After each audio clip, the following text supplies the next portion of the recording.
All right, welcome back to Just Another Solar Podcast with Luke Beattie. That's me, Karl Jensen. G'day, Karl. Luke, cracking day here in Melbourne, nice and sunny. Oh, nice for a change. And First we've got time in months.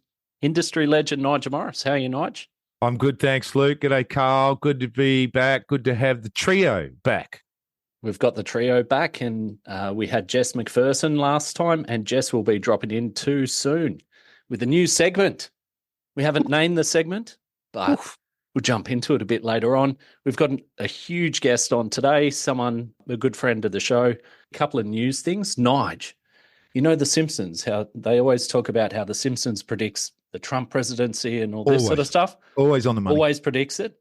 Well, Just Another Solar Podcast predicted that ChatGPT would be designing solar cells. And just in the last week out of the US, it says that some engineers have developed an algorithm with ChatGPT to design solar cells. There you go. Called it. We called it. And some of the other quick news before we bring our guest in is that Sunwiz data came out and there's 19% attachment rate for batteries. Warwick said that solar is down and we're still in quite a soft market, but encouraging to see that the overall battery attachments come up to 1/5 of solar systems now. Why do you think that might be, Luke? Go on, tell I've me, got a fair Karl. idea. My rates have gone up from 50 cents peak to 66. And my feed-in tariff has dropped from 8 to 3. So I think we talked about it a couple of weeks ago. Batteries absolutely viable. And of course, we're in the thick of it with iStore. We're seeing battery orders coming through. So it's all a really exciting time.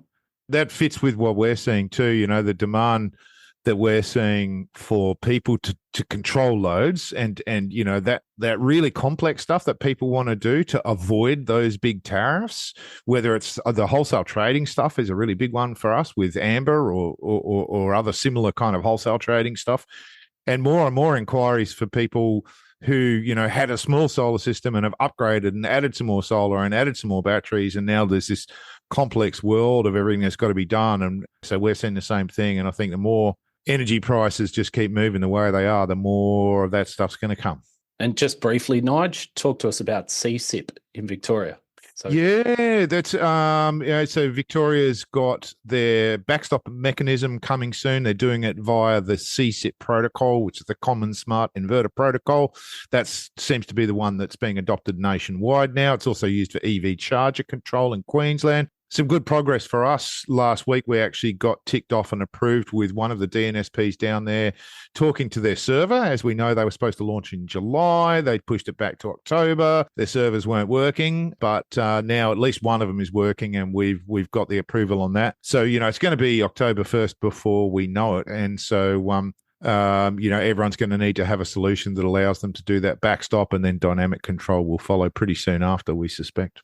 Yeah, well, it's pretty crazy. I don't think the industry really understands how much this development costs. And obviously, you guys have invested a ton of money. We've invested a ton of money. That means everybody's invested a ton of money to make this thing work. But, you know, if it means that everyone can have a bigger solar system, then it's what has to be done. Exactly right. That's exactly the benefit that everyone gets out of it. I think, you know, you need to focus on the good parts that it's going to help deliver: stability for the network, everyone's ability to put larger solar systems on, rather than the fact that there are some costs and there is a little bit more complexity and some more testing that has to take place. But, you know, society wins in this case, I think. Now, guys, I've got half a dozen more news points, but I'm too impatient because our guest today, Andy McCarthy. Now, I don't know if Andy remembers the first time he met me, but I remember 10 years ago at the ATRA dinner. We were there with Energy Matters, and my boss at the time, James Walker, introduced me to Andy, and afterwards he said, "You watch that guy. This guy is doing something," and pointed you out. And over the last decade, I mean, we've popped into each other at events, seen each other professionally, Andy, but seeing the evolution of your career and what you've achieved is huge. So we're going to welcome Andy to the podcast in a second. But first of all, the big news for Andy is that he's released his book, Here Comes the Sun, which is available. It's by Affirm Press. I'm over here in WA. I Googled it yesterday. I thought I'd better grab a copy of the book and pre-order. I've been meaning to. And I found out at my local shopping centre, 2 of the stores had a copy of the book. So I picked one up, got stuck in. And Andy McCarthy, thanks for spoiling my Olympics watching last night, because I got engrossed in the book. It reads really well. And it's a universal story that doesn't just speak to solar people, but it's got a message for just people generally. I'll keep gushing, but welcome to the podcast, Andy. Don't know where to go from there, Luke. Thank you for the introduction. You've been on the podcast before, but do you just want to give a very brief outline of what they'd expect to hear in it about your story? Yeah, happy to. And thanks for the kind words as well about the book, because I can tell you leading up to the Tuesday just gone, which was the launch date, I had the most overwhelming sense of imposter syndrome just as the book was, the day that the first box arrived and I pulled the phone out and got the first book out.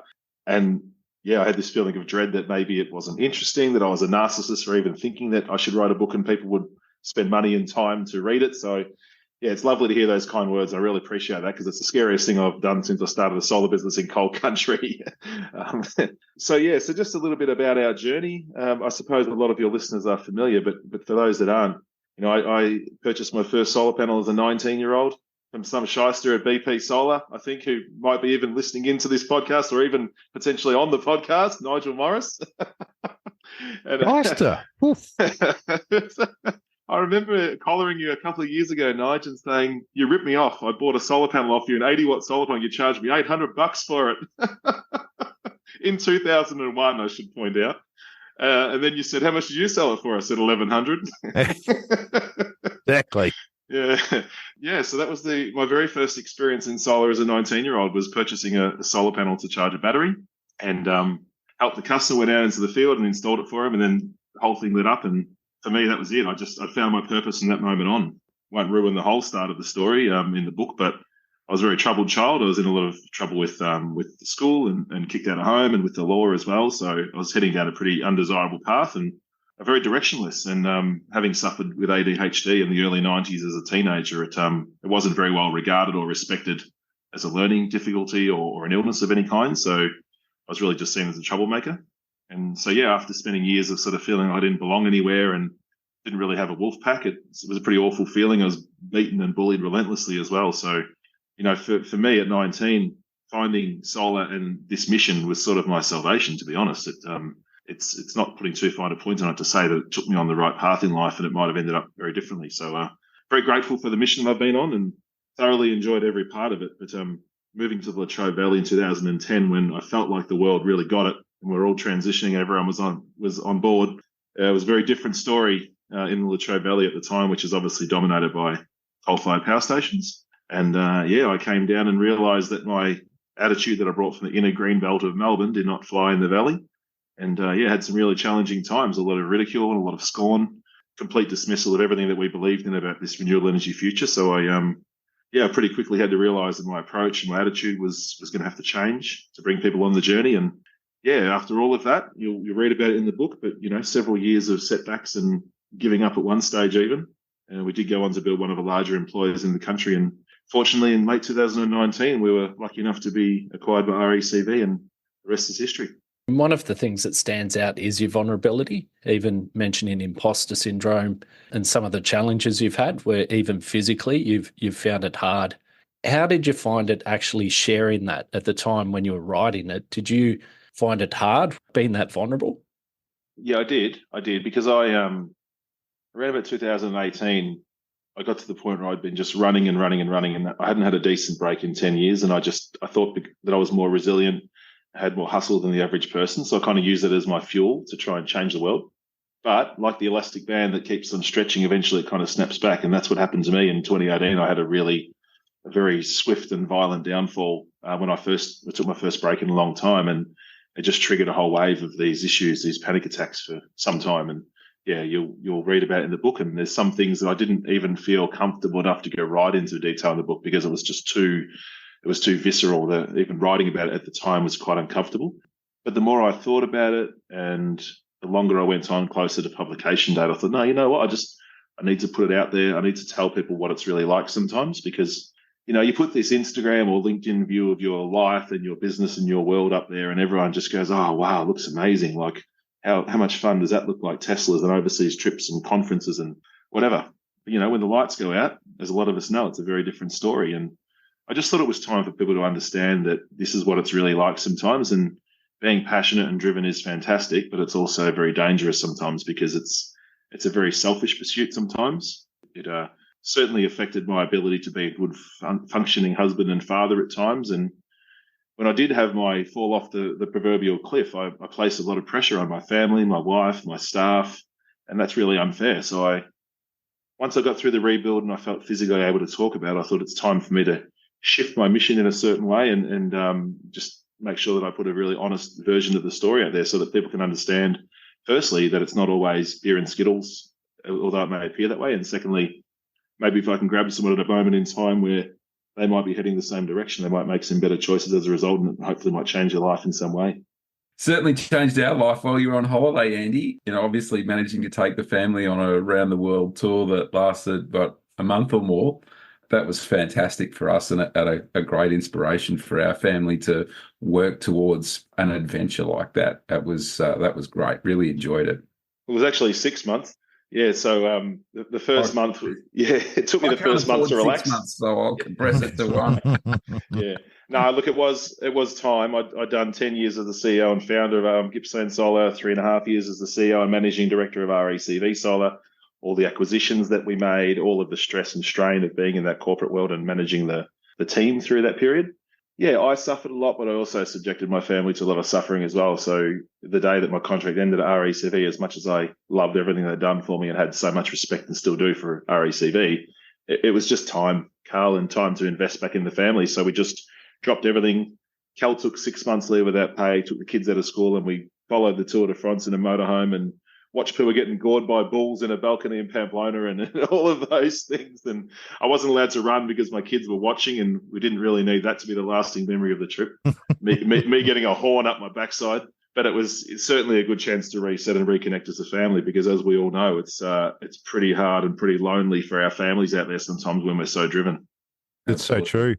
Andy, I wanted to ask you what, there's a lot of things that I'm hearing that are going to come out in this book, but apart from the sort of cathartic value of expelling all of those things and sharing your lesson, what was your primary motivation for writing a book? The motivation for writing is very different to the motivation for publishing. I think the reason I wrote the book really, Nigel, is because I was, post-acquisition. As I said, with the greatest of respect to RECV, it was just hard. It was really, really hard. And I was happy that we'd sold our business, but it was just every day was challenging. I wasn't sleeping very well. I became unwell again and found myself back in that place I'd really promised myself I'd never go back to.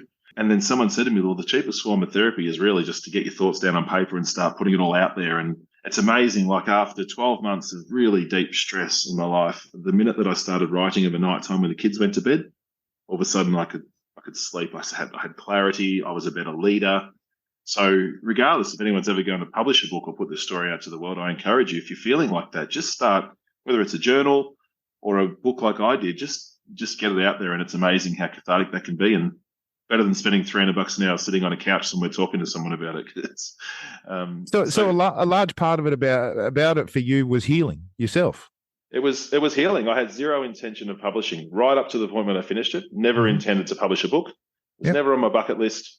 And I got to the end, and then we took the 6 month sabbatical, and I had some time to just smooth off the rough edges in the book and some of the stuff that is not really fit for print. I just thought I'd polish it up into something for posterity. Maybe the kids might want to read one day and kind of understand how mum and dad ended up where we are.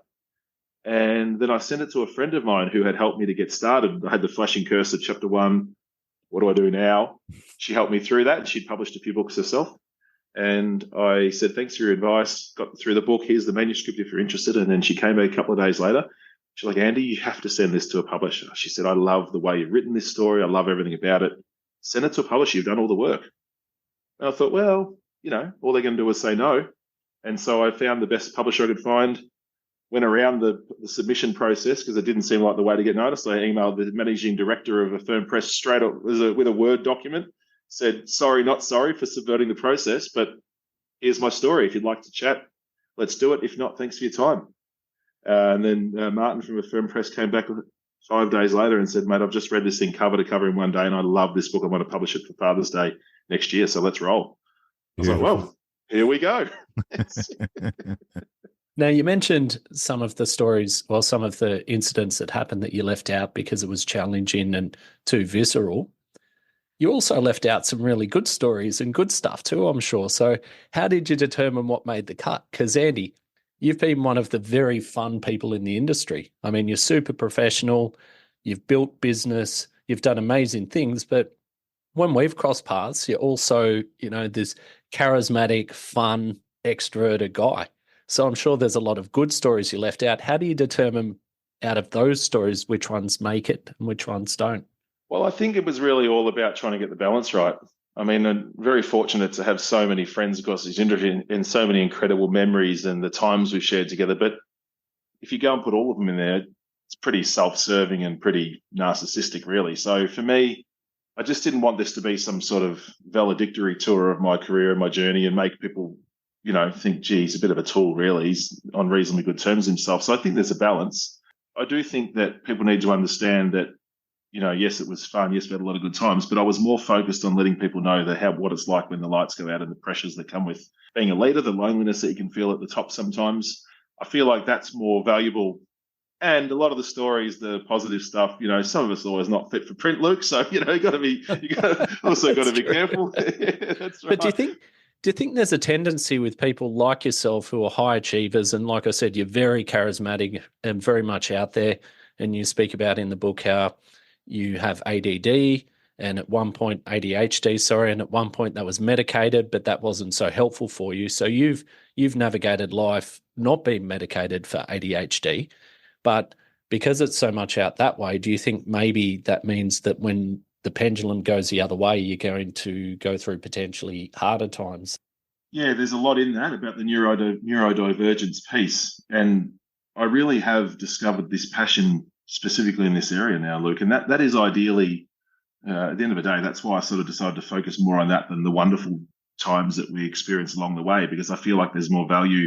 And like even in the last 4 days, as the book's been released and people have read it, people have come up to me. I've had some conversation. One guy has never spoken about it, but he's had some depression. Another guy came up and talked about his child who's got ADHD and cannot make friends at school. He's struggling so badly. And both of those conversations ended up with both of us shedding a tear. So first of all, it's incredible how these kind of experiences in publishing a book can open up these conversations, and people that haven't spoken about these things feel comfortable doing so.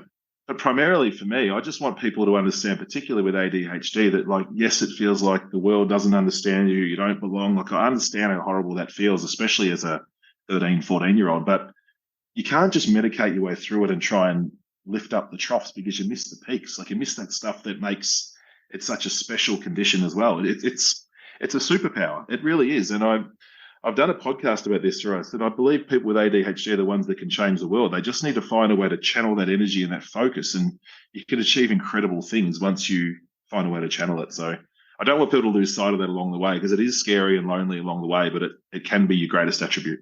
To be fair, Andy, I've never, ever thought to myself that this is a guy who struggles to make friends. Anytime I've had anything to do with it, it's welcomed everybody around you with open arms. So that's a real surprise for me, and I'm sure for other people in the industry, because that's not how you present to us when we see you at professional engagements and industry events and so on. You're an outgoing person and you're easily likable. Yeah, I appreciate that, but I have had plenty of times over the journey, the self-loathing, the self-doubt, questioning everything. I go through it like everybody else. And I guess for me, building my self-esteem and feeling comfortable in a room full of people was the thing that it's all I ever wanted. I just desperately wanted to be able to fit in a room of people and feel comfortable, because we've all been in a room where we don't feel comfortable, like we belong. And it's an awful feeling. So as a kid walking around that schoolyard waiting for the next beating, I just looked at some of those kids that just seemed to feel like they fit in everywhere. And I was like, that must feel amazing. So I've spent a lot of my life trying to find ways to develop myself to become that person. It sounds to me like it sort of is maybe the perception that people have of me in the industry, but it's been a long journey to get to that point. And there's certainly plenty of setbacks along the way where you question conversations and decisions and interactions you have, and you're always second guessing yourself. Great success, mate. You're too humble. Hey, at the end of the day, that you're not on the podcast because we don't like you. Yeah. Thanks. There you go. There's the closing chapter. Yeah. I'm still trying to process if that's a compliment. Compliment. No, it might take I'll take it that show way. to work out if it's a compliment, but Well, Luke started the podcast by saying he was gushing, and so on. We had to jump in to talk to Andy, and we see you as I see you as a really outgoing, friendly person. So at the end of the day, I'm sure, I don't know, no one's ever said anything bad to me about Andy McCarthy. So It's nice. this is all news to us. We should buy the book and have a read. Yeah, look, it is hard. When you've employed over 1,000 people in the journey, there are going to be people that don't like you. There are going to be people that haven't had a great experience working for you or for your people. So I'm sure there are people that wouldn't have good words to say about me, but I feel like I've always tried to remain true to myself, and I feel like I'm hopefully still the same person that I was when I was hustling in my garage in Melbourne North, installing my own systems, taking skin off my knuckles, installing my own solar. I've tried not to change my values, and that's for others to judge whether that is the case or not. But I honestly just love people. Like, I just love getting to know people. And my whole thing about, say, solar conferences, for example, is if I walk into a Cutter's Drinks or some event, if there's 200 people in the room and I know 160 of them, I want to go and meet the 40 that I don't know. And I want to get to know them and share energy, share stories, and not just go over there and try and impress them, but just stop and listen to them, understand who they are. Everyone's got something interesting to say. I heard a story just the other day, actually, about a bloke buying a hot dog at a footy match. What's the rest of the story? Well, that was Where's you, the right? punchline? Oh, Oh gosh, you're that It's a famous small now. world. The paparazzi is snapping you Oh, buying hot dogs, mate. It's a small world. Oh, geez, I'll have to remember that when I'm ordering my nightcap at the bar and I've had too many. I have to get home before anyone snaps me walking out of the venue. Are we at that point, are we? I think it Looks like it. may have been a footy match last weekend, and the size of the hot dog may have been inferred as McCarthy size. Yeah, right. Well, Newborough are known for their massive hot dogs. That's why we go down there. It's not a great place to play footy, but the hot dogs are sensational. So many valuable lessons on this podcast. I didn't come on to talk about hot dogs in Newborough, though, did I? I want to throw in something unexpected here because a friend of my wife's actually bailed her up the other day and went, "Oh, blah blah blah. How's it going? How's Nigel going?" He said he's a high school teacher, and he said doing loads of stuff around energy in school, and I'm playing the podcast for my students every 2 weeks. We tune in and we listen to the podcast, which was delightful to think that there are high school students out there having a listen. And g'day, Cam, if you're listening. But the other thing that strikes me, having teenage sons, is that, these challenges around finding your place in society, dealing with various different mental health challenges, whatever they may be, and finding a way to find your purpose is a conversation that my wife and I have about our boys all the time. And it actually strikes me that this book would be a wonderful, wonderful read for a high school kid trying to learn those lessons about how to navigate emotion, how to navigate where your head's at, and finding a purpose in life. Because like you've explained, Andy, and like we try to impart on our boys, when you find a purpose, suddenly there aren't enough hours in the day and you're off, right? Yeah, absolutely. And a lot of the work I'm doing recently, Nigel, is in schools, talking to year 7s, 8s and 9s. And Beautiful. I often start, I'm working in the Latrobe Valley in some schools that are almost a place of last resort for some of these kids that have dealt with a lot of challenges. And I often start with saying, like, how old was everyone in the room? 14, 15. I say, well, let me tell you, the position I was at 14 or 15, I would have traded places with almost anyone in this room. So you might think that it's hopeless, but trust me, you don't have to finish year 10 like I didn't. You don't have to have had the best start in life. Don't let anyone tell you what you can and cannot achieve. Do not allow them to infiltrate your world. Like, the one thing I did have, despite having no qualifications and I didn't have a great start in life, but my self-belief in what I could achieve outweighed the people that told me I couldn't do it. So that's a hard thing to impart on a 14 and 15-year-old and get it to land. But we have to try, because that point in time, kids can really go down a really undesirable path if they don't have that sense of belief. And even during my mental health challenges deep in 2018, it was the fact that I couldn't see a finish line. I just didn't see a time where I wasn't going to feel like this. It's that hopelessness that really gets you. And it's hard being that age. Like, I coach these kids at footy and I try and give them some latitude, because it's a really, really tough age for boys and girls out there at that stage of your life. I agree with that. And picking up the conversation, though, you had the anxiety attacks and you had this stuff happen to you when you were a grown man as well.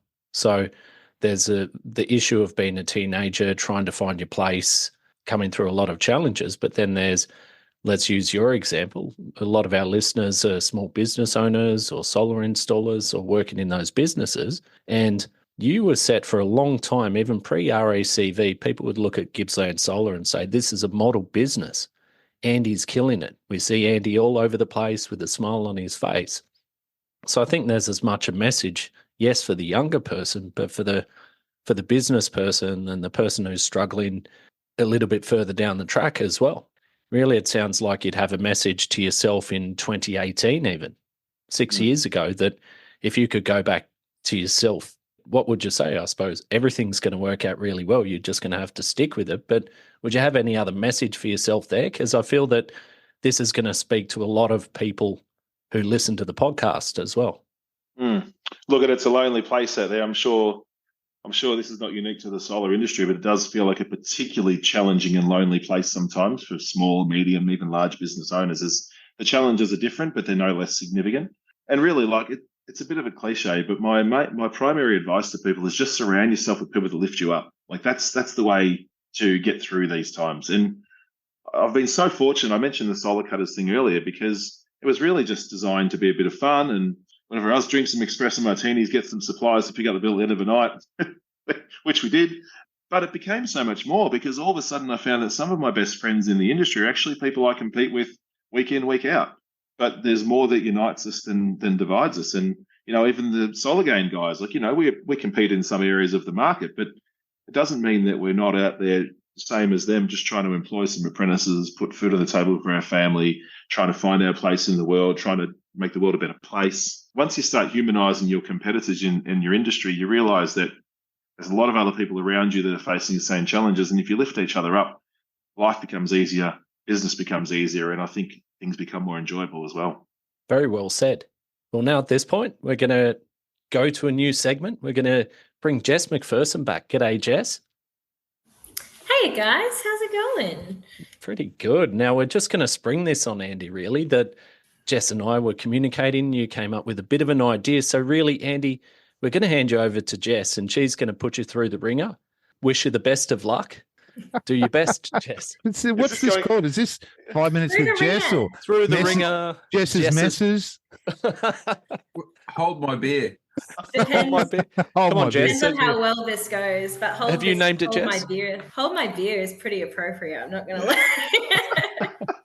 Andy, the idea of this is it's like your first instinct. Like whatever comes to mind, don't overthink it. Just give me your quick answers.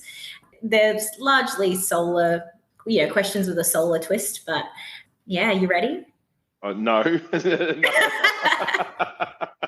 But let's do it anyway. Let's do it anyway. All right, I'll start off gentle. So I'd like to know what your favorite solar event that you've attended, and I want to know like the year for that event. Reno, Nevada, the Tesla tour. We went to the Gigafactory, went to the Model S factory in Fremont. Just the most incredible time with the most incredible bunch of people. Something I'll never forget. Fantastic. If you could change a solar or installation regulation, which one would it be? Oh, gee. Got so many stakeholders listening to this interview.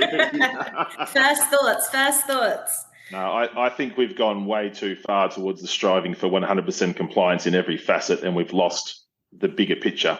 We're losing good people from this industry every day because solar is too hard, and I think we're too militant in the way that we chase 100% compliance. And I'm not saying that as a cowboy or someone that wants to get away with shortcuts. I just feel like there has to be a balance. Otherwise, we're going to lose good people at a time where we need to build this workforce up. Very cool. Hardest lesson to learn in solar? That everything's going to be okay. There's a very wise person who is also on this podcast at the moment who called it the solar coaster. And it's those shocks to the system, those negative articles, those sudden announcements that shock your entire business to its core. And having to take a deep breath and find a way to navigate through is the hardest thing. You never get used to it. Now, I feel like there's an obvious answer to this one, but go-to karaoke song. Oh, it has to be "Here Comes the Sun." I feel like I gave you that one. I don't want to sing it. I'm already concerned about getting sued by the Beatles for my book title, so I don't want to sing the song just in case that's the final thread. Fair enough. All right. If you could bring one solar industry person on a deserted island, who would it be and why? Rob Manson. I won't tell Eddie that you said that. But No, there would never be a dull moment. Very true. Favorite panel, inverter, and battery? Ooh, I can't go past Trina. They've looked after me so well over 15 years. God rest his soul. Gavin was the first person that really invested in me as a person, even when I had no buying power. And I think my connection to that brand has just endured for that reason. And it has to be Fronius all the way. That I feel part of the Fronius family, I think, to be honest. So, they're just a wonderful company, wonderful values, and they employ great people. And the battery? It's got to be the Powerwall. I'm sorry to everyone else, but yeah, it's having two of the Tesla factory and understanding how far they were ahead of the game back then. I think that it's changed the industry completely. All right, last question. Smash, marry, kill, Trina, Fronius, Powerwall. Smash, marry, kill? Yeah. Have you done this before? I don't know. Is this an Eddie May question? Or I've never... He'll be proud of me for it, though. Okay. I don't even know the premise of the question, Jess. This is the problem with me not knowing what you're going to say. What would you do? Smash, marry, kill, Trina, Fronius, Tesla? Gotta marry Fronius for sure. Yes. Mm-hmm. It's hard. It's like a process of elimination. I feel like it's toss it up, maybe smash Powell, kill Trina, but with like a heartache, a true heartache. I will have to retrospectively go and find out what this question was all about. You got me there. Thanks so much, Andy. I look forward to seeing you for a beer at the next All Energy or whatever. This was better than I thought it was going to be, Jess. You looked after me pretty well there. Thank you. No worries. You didn't table all the tough questions. What's going on, Jess? Me, Jess, I told you, he's bribed me. Huh? Reminds me of that dating show. What is it? Shag, Snog, or what's the other one? Yeah, that's the question for sure. Oh, it's a play on that. Okay, yeah. There you go. I think it might have just been a generational thing. I feel a little bit too old for that question, Jess. Is that? Yeah, I only learned the modern definition of smash the other day. So there's do you want to expound on that for the class that listens to us? Oh, the kids know exactly what it means, mate. That's where I learn it from. So, Andy, you've moved on from RACV, you've had your sabbatical, you've written a book, so obviously there's going to be a fair amount of push promoting the book and doing that, but you're also involved in other stuff you mentioned in schools, understand you're consulting as well. What are you up to day to day at the moment? I've got a lot of fingers and a lot of pies these days, Luke. I'm just thoroughly enjoying having my arms open to the universe and seeing what comes my way, to be honest. It's been wonderful. I'm doing some business coaching for a select few businesses of different shapes and sizes, helping them through various parts of their journey. That's been lovely because you can drop in and give some strategic direction, and then you can let them go and execute and come back and sort of just keep a bit of a hand on the shoulder and guide them through, and teaching them some of the lessons that I've learned and help them to benefit from that scar tissue I built up over 13 years has been very satisfying, I have to say. So that's probably the most enjoyable thing I'm doing at the moment. And I'm doing some consulting to government and industry at the moment and some regulators on developing some good policy and trying to remove some of the roadblocks to us hitting our objectives in Australia, which I think there's plenty of them. And really, I think the idea behind writing the book, someone said to me, you want to keep your calendar fairly clear because you never know who's going to read the book and what opportunities it might open up. So really, I've just got, as I said, my arms open to the universe to see what happens. I don't know where my career is going to go next. I'm thoroughly enjoying what I'm doing. Half of the work I do each week would be either volunteer, philanthropic, something altruistic that gives me a sense of purpose. I'm the president of the local football netball club here, which gives me a lot of joy in helping young people who maybe aren't getting enough guidance at home. The sporting club's a very formative environment for kids at that age. So I'm just doing things that make an impact in some way that I find meaningful, and I'm just loving life. I'm so happy. I noticed on socials that you're actually taking to the field again. And one of my favorite passages in your book that I've read so far, and for everyone, I picked it up yesterday, I'm not all the way through yet, is about your football career. Apparently you had a huge motor to run, to keep running through the whole match and to be a tough player. But I think the quote is something along the lines of, you'd be the best football player if the ball was taken off the field. Yep. Right? Thank you to my ever supportive wife Kelly for saying that one day in front of all of my mates at the footy club. But she was right. I was useless as a footballer, and not only useless. I quickly discovered when I started my own business in the same town that I'm playing footy that my white line fever cost me a lot of solar sales. Like, I cannot tell you how much business I lost as a result of my terrible attitude on the field, and I didn't care. All I wanted to do was win. And if it cost me a 10 kilowatt system with a power wall, I could not care less. And you're playing again, are you? Yeah, I got dragged out of retirement after 10 years. And it's just nice having the flexibility to do some things in life that make me happy. And when I took on the presidency, we're in a really dark place. They rang me and said, we're in a world of pain at the club financially. The playing lists are diabolical. We've had a whole bunch of people that needed to leave their roles in the club because they've been doing it forever. We need to get the place back on its feet. So I took over the presidency, got us back on track. And then I said, well, we're also really short on players. Would you like to run around in the Resies against Fish Creek on Saturday? I was like, oh, gee. And so in the end, I did. And I got through the game unscathed, played in the midfield for 4 quarters. It was 14 degrees and sunny, and I got out without an injury. And I was like, why did I ever retire? I should just keep playing footy. This is fantastic. And then a couple of weeks later, it was 6 degrees and hailing in Thorpedale with a 50k sou'wester. And I was out. And Thorpedale's potato country up here, so I was covered in spud mud from head to toe. And I dived across the guy as he was kicking the ball. It was a shin on shin. I nearly broke my leg, and I've still got a big hematoma on my leg, and now I'm out for the rest of the year. So that is the reminder of why I retired 10 years ago. I mean, it's amazing to see how many things that you've been up to of late. What does the future hold for you? I genuinely have no idea. Like, I can't even tell you what's next. When I decided to step down from RACB at the end of my contract, Karl said, well, you can't really quit until you know what you're going to do next. And I was like, that's rubbish. Of course you can. Like, you just don't know what the universe is going to dish up. At that point in time, I had no idea that I'd be a published author 12 months later. I had not the foggiest idea, no intention, no desire to do it. It wasn't on my bucket list. And now my life's taken a completely different turn. So part of the beauty and the magic of life is just allowing things to happen, leaving yourself open to opportunity, and just trying to just do as much as you possibly can in the time that we have on this earth. I mean, I know it's a cliche again, but I just feel like there's so little time, and there's so much to do, and there's so many people to meet and places to see, that I just want to do it all. And I don't feel like I have long enough left, even though I've hopefully got another 40 or 50 years around. I just want to do it all. And whatever form that takes, I have no idea, but it's fun trying to find out. Yeah, finding stuff to do along the way is a tough one. I've had my own round of struggles the last couple of weeks. Tomorrowland that I went to with my partner Angie, that was 5 years ago, and it feels like yesterday.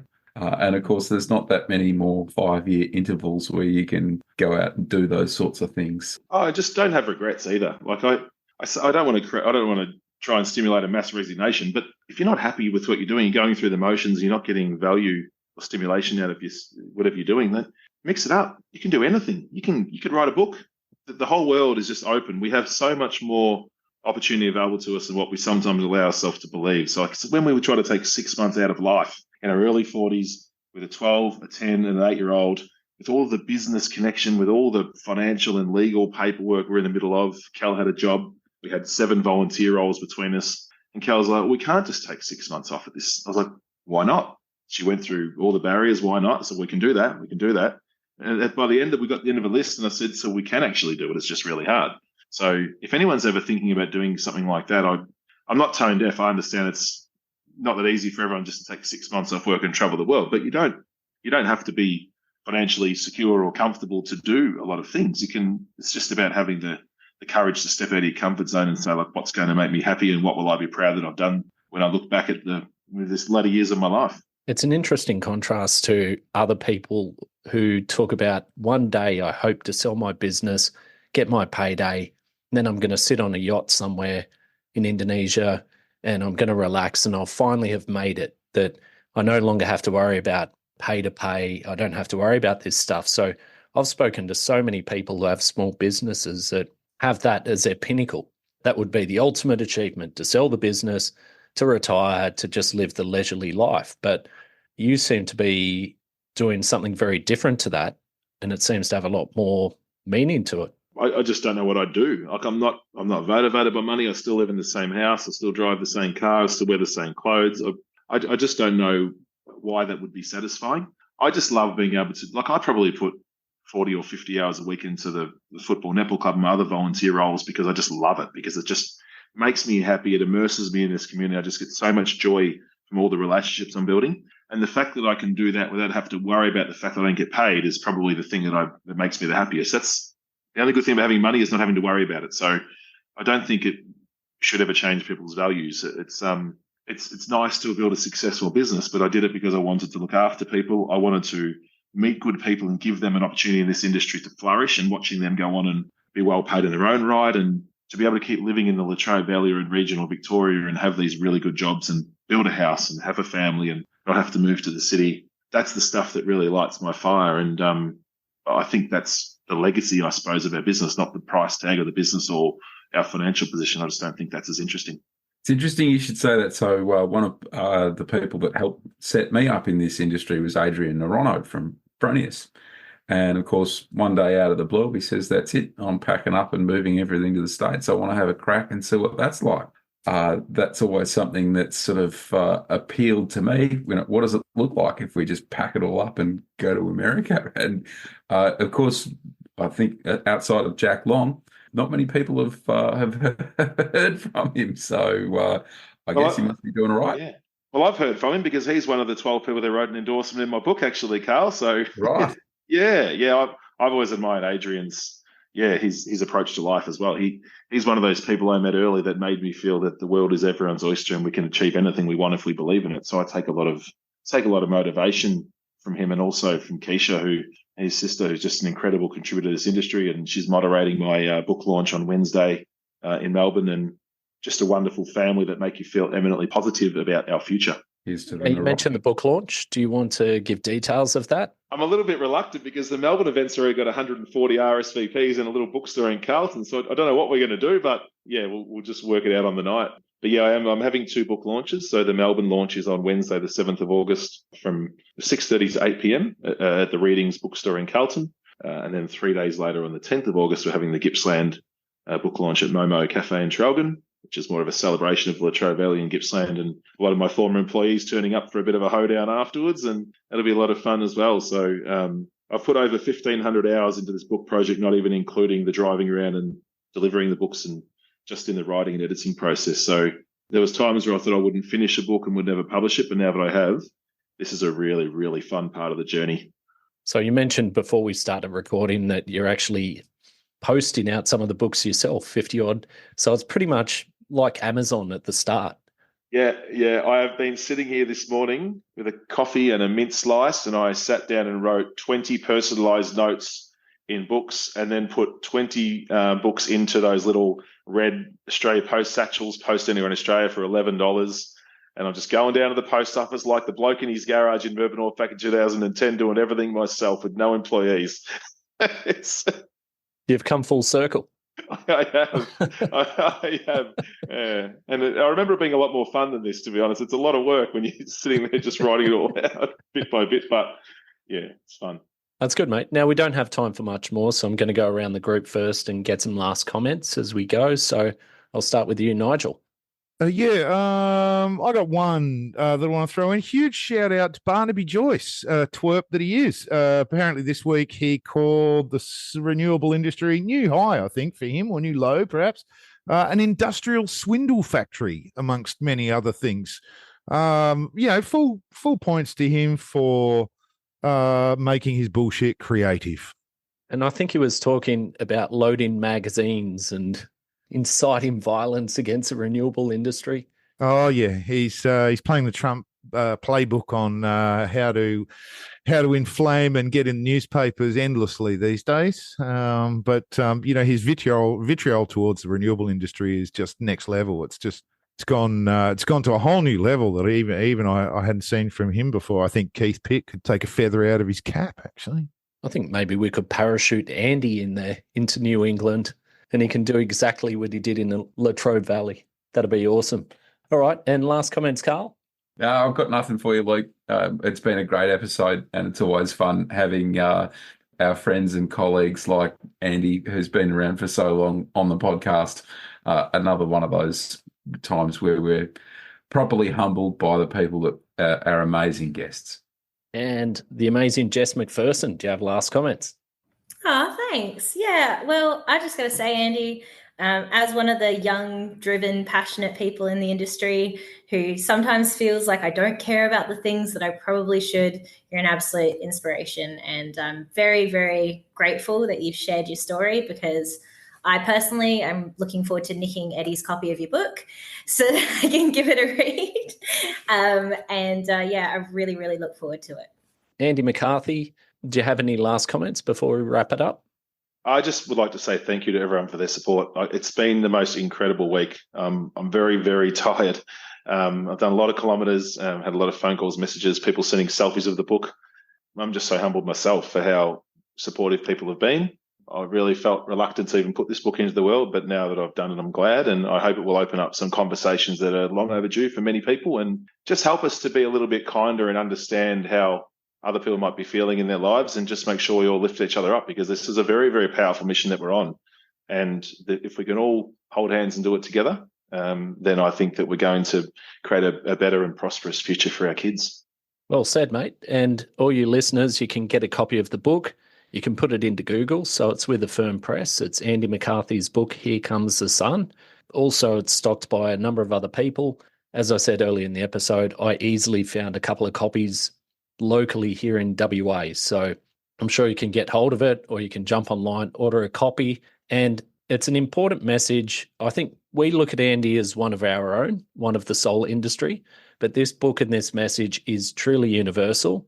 It was mentioned before, it's great for young people, but it's great for people of all ages. It's a very universal message. Andy, I just congratulate you on the amazing achievement. I do think it's going to open doors, and your impact's just going to grow wider and wider. You're no longer just one of us solar people. This really opens it up that you're going to have, such a massive impact on so many lives. So congrats again, man. Really respect you, mate, and really appreciate you coming on the podcast. Thanks, mate. It's been amazing. Thank you so much for all your kind words, guys. And to everyone out there, just keep up the great work, because we're getting places. We're making a big impact. Thanks to you for listening. Please remember to subscribe, like it, and jump online, get a copy of Andy's book, Here Comes the Sun. You won't regret it. We'll catch you next time.